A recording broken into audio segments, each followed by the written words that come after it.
Hello everyone, চলেন ঘুরে আসি। চলে আসলো আইরিনের মেয়ে। তো আইরিন লাইফস্টাইল ব্লগের আমার ছোটো বোন চলে আসছে খুলনাতে বেড়াতে। এত পরিস্থিতির ভিতরে আসছে যে ও সবসময় বলে আপু কোথাও নিয়ে যাও। এই পরিস্থিতিতে আমি পাই ভয়, তারপরও করতে হবে জয়। যেহেতু আমরা সবাই মানুষের জন্য। যাই হোক, নিয়ে গেলাম হংকং পার্কে। এটা হংকং রিসোর্ট বলা যায়। এটা হচ্ছে আপনার 0 পয়েন্ট বা দারোগার বিটা বলে লোকেশন। দারোগার বিটা বললেই পলাশবাইয়ের বা রিসোর্ট বললেই হয়। যাই হোক, অটোতে উঠে গেলাম। আরে ভাই, অটোতে উঠে মেয়েরা একেবারে মানে কি লাগাইছে যে আইসক্রিম খাবো। মোহাম্মদনগর দিয়ে চলে যাচ্ছি, গল্লামারি দিয়ে যে চলে আসলাম একেবারে জায়গা। ও মা, সে আগের রিসোর্ট তো আগের মতোই নেই। এত নোংরা আর এত পরিবেশ খারাপ আর এত অগুছালো মানুষ। টিকিট নিলে 20 টাকা করে, আমার মনে হয়। টিকিট কত করে? 20 টাকা করে। যাক, টিকিট যায় নেয় নিক, দেখি ভিতরে কি আছে।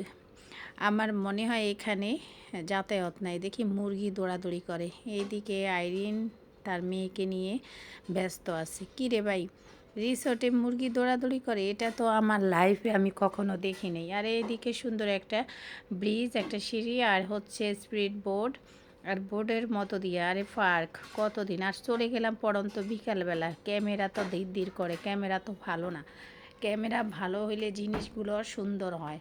এবং আকাশে অনেক মেঘ, কখন যে হুট করে বৃষ্টি চলে আসে আমার মাথার উপরে, আমার মাথাটাই নষ্ট হয়ে যাবে। যাই হোক, বোর্ডগুলা দেখেন উলট পালট করে রাখছে। তাই আমি আপনাদেরকে একটু ঘুরে ঘুরে দেখানোর চেষ্টা করছি। আসলে ক্যামেরাম্যান নিজে হলে যা হয় তাই। এইখান দিয়ে দেখেন, আপনাদেরকে একটু নেওয়ার চেষ্টা করছি, সবাইকে দেখানোর চেষ্টা করছি। সবাই সবার মতো সেলফি তুলতেছে। আর কোনো লোকজন নাই ভাই। আমি মাঝে মাঝে ভয় পাই যে এইখানে কোনো লোকজন নাই, এটা হতে পারে 2-1জন লোক আছে। তারপরে দিয়ে দিলাম এক ভাইয়ের হাতে মোবাইলটা যে একটু ভিডিও করো আমাদের মাঝে থেকে। সে ভিডিও করছে।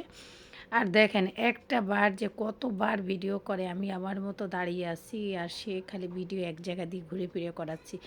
ভাই, এটা কোন ধরনের ক্যামেরাম্যান? এরকম যদি জানতাম আমি এই ধরনের ক্যামেরাম্যান কখনো নিয়ে আসতাম না। আর মানুষ আসলে কি যে বলবো, মানুষ এমন হয়ে গেছে যে বিনোদনের জায়গাগুলো খুঁজে খুঁজে বেড়ায়। আর আমি তো সবসময়ের জন্য আপনাদের ভালো বিনোদন দেওয়ার চেষ্টা করি, কিন্তু আপনাদের তো পছন্দ হয় না। এইদিকে 2 মেয়ে দোলনা পেয়ে আইজামণি আর জান্নাতমণি দুইজনেই ঘোরাঘুরি করতেছে আর দোলনি রাঙ্গামাতা চিরুনি। যাক, আমরাও ছোটোবেলায় অনেক দোলনা খেয়েছি। এরা শহরে মানুষ, এরা তো একেবারে মনে করো কি আর পাইছে আর পাই, বাপের বাড়ির অমূল্য রতন পাইয়ে গেছে। আমার মেয়ে তো দোলনায় খাচ্ছে আর ছোটো মেয়ে আইজামণি দিতে পারছে না। আইজামণি খালি বলতেছে আমাকে একটু হেল্প করো, কেউ ধাক্কা দাও। আরে আমি ক্যামেরা ধরবো না, তোরে ধাক্কা দেবো বাইরে ভাই। যাই হোক, মেয়েটাকে নিয়ে কয়েকটা রাইডে উঠালাম, ও খুব আনন্দ পাইছে। যাক, বরন্ত বিকালবেলা কী আর করব। এইদিকে সুরসুরি খাওয়ার জন্য দেখো উপরে উঠছে। আর আরেকটা বড় বোন দেখেন, আরেকটা কিউট একটা আপু, সেও দোলনা খায়। দেখেন এইদিকে ও মা বাদ্যযন্ত্র নিয়ে ওরা গান গাচ্ছে। আমি একটু ভিডিও নেওয়ার চেষ্টা করছি আর সোলের মতো। আসলে কি করব, কন্টেন্ট বানাতে হলে কত কিছু যে চুরি করি আল্লাহই জানে। যাই হোক, চিকন রাস্তা দিয়ে হাঁটতেছি আর রাসেল বাইপারের কথা মনে হচ্ছে নাকি এসে আমাকে কামড় দেয়। আমি খুব সাপ যোগকে ভয় পাই। আপনারা ভয় পান কি না কমেন্টস বক্সে জানাই দিবেন। আর ভিডিও স্কিপ করে দেখবেন না। অনেক দিন পরে একটা বড় ভিডিও দিছি হংকং রিসোর্টের, আপনারা একটু দেখে নেবেন। লোকজন কম তো ভালো, জানেন, লোকজন কম হলে ভিডিও ভালো হয়। আল্লাহ হাফেজ।